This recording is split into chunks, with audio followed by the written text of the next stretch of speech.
Hi guys, welcome back to Cody's Garage. Sorry, it's been a while, life got a little busy, but I'm happy to be back. The topic of today's video is my 2019 Tesla Model 3 Long Range. I'm gonna get the camera set up a little bit better. Thanks for watching.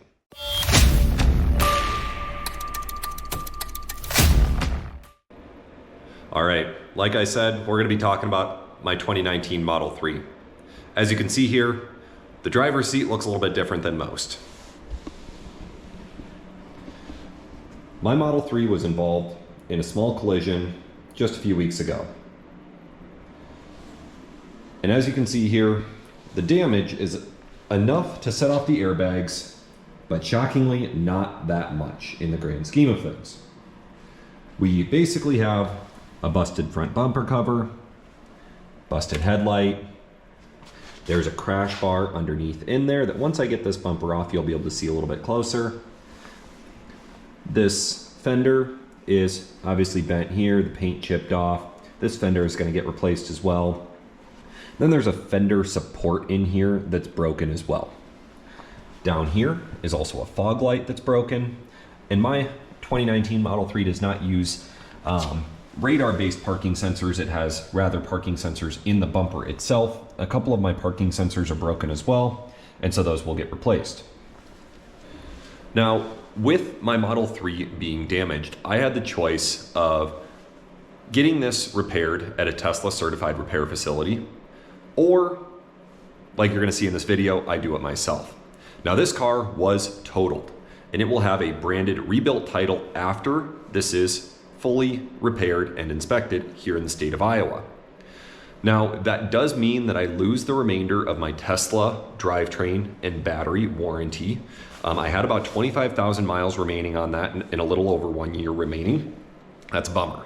You can't get that back once it is issued as total loss. The other piece of it is that I will also lose my Tesla supercharging capabilities. I can get that regained by going through the Tesla high voltage inspection. We charge extremely infrequently at Tesla superchargers. However, we do like to have that capability, so we will probably go and get that inspection done. Now, when I go to talk to my friends at Tesla, I'll take you with and show you that process. This video, however, is going to be broken up across many videos, this entire project rather. And so what I want you to know is that today we are going to go through and just strip down the car, and I'm gonna speed up that process for you so that way you don't have to see everything in real time. I'm gonna speed up that process, and we're gonna inspect a little bit of the damage under that front bumper once we get into it. I've already taken a look at it pretty closely with a flashlight, much closer than the GoPro can see. But I wanna show you guys all the components that we're gonna take off, and then all the components that are going to get installed.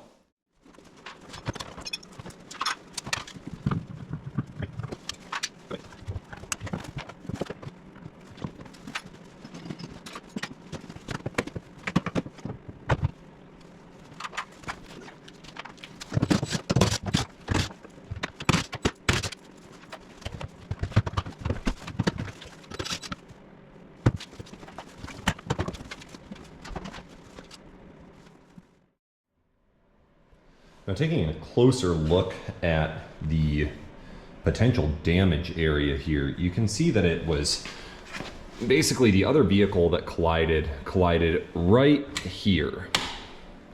It did not touch our front wheel, tire, rim, suspension, anything like that. So that is all nice.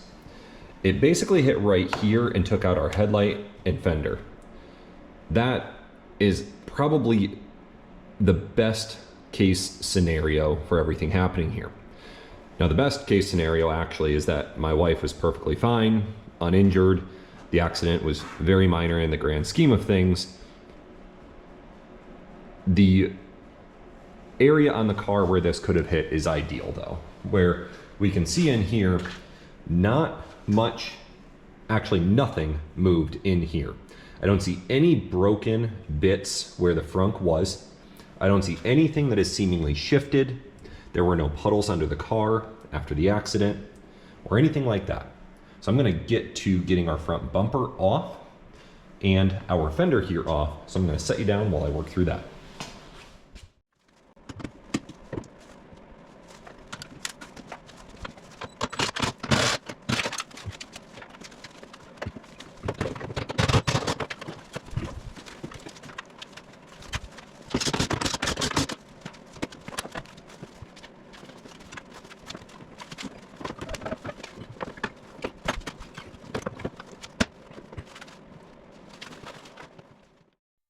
So here you'll see that I use a puck to jack up the Tesla. The puck actually goes into a port on the underside of the vehicle. It's a safe place to jack up the vehicle. It fits really nicely into my jack. These kind of spark some trepidation out on the internet on whether you need to use them or whether they're a gimmick. I would rather use them and be safe around this high voltage battery pack.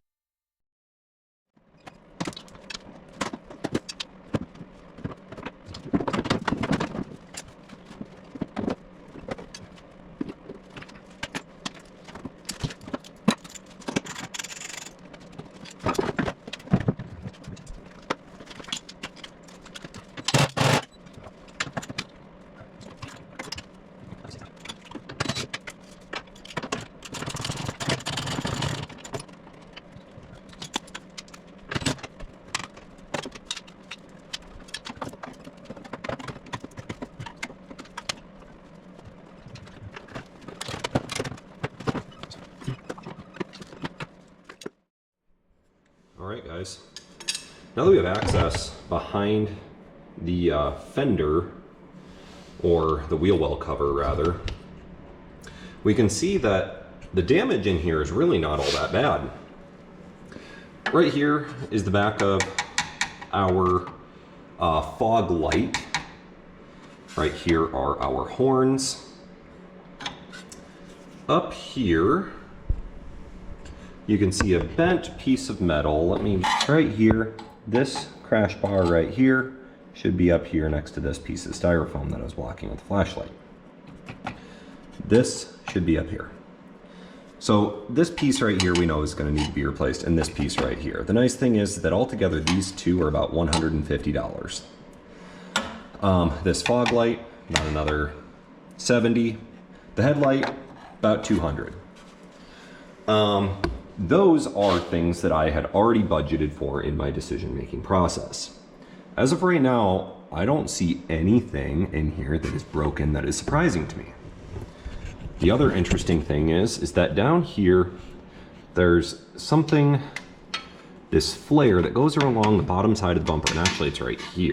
You might not be able to see it right here. That guy is not bent either. And that is another expensive piece. It's a piece of aluminum that goes along the bottom of the front bumper. They're about $100. Wouldn't be the end of the world if it had to be replaced. It does not look bent. It looks good as of now. That could change once I get this front bumper off.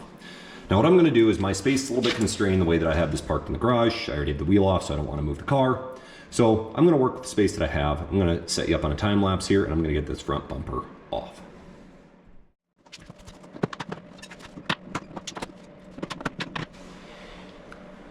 These little Tesla Christmas trees, not a fan of them.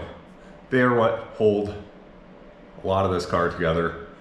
You can buy a big bag of them, which is what I'm going to do. I'm not even trying to save them. Yeah, you see these on a lot of cars. I call them Tesla Christmas trees specifically. They're not specific to Tesla. They hold a lot of the plastic together on these cars. They're kind of a pain in the butt because on a car that is now 6 years old, they're a little bit fragile. They're a little bit kind of stuck in there. They're doing their job. They're holding it together. I'm not the biggest fan of them, so I'm going to keep working on these. You'll see me work through this a lot quicker in your experience than mine.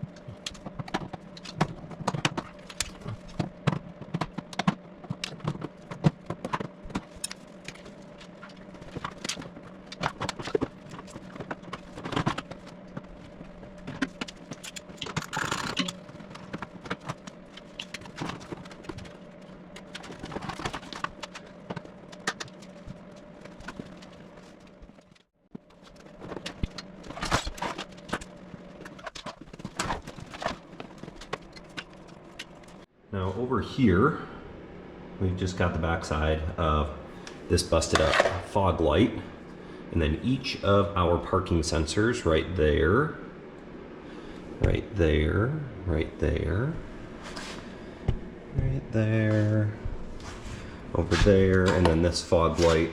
All of that gets plugged into the car from this little wiring harness right here that you can't see very well.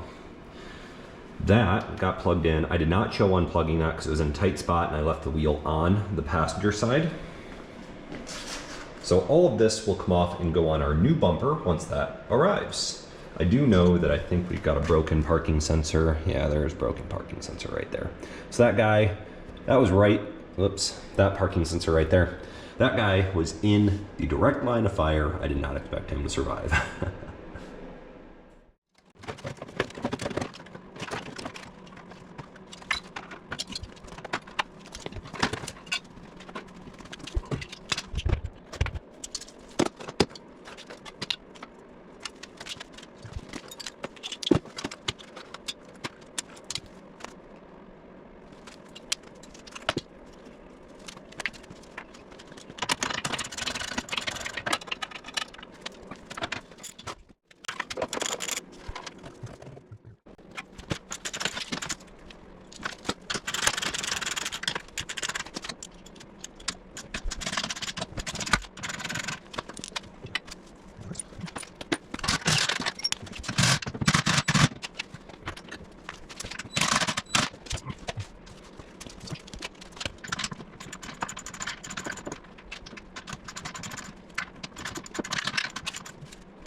All right, guys, it is late.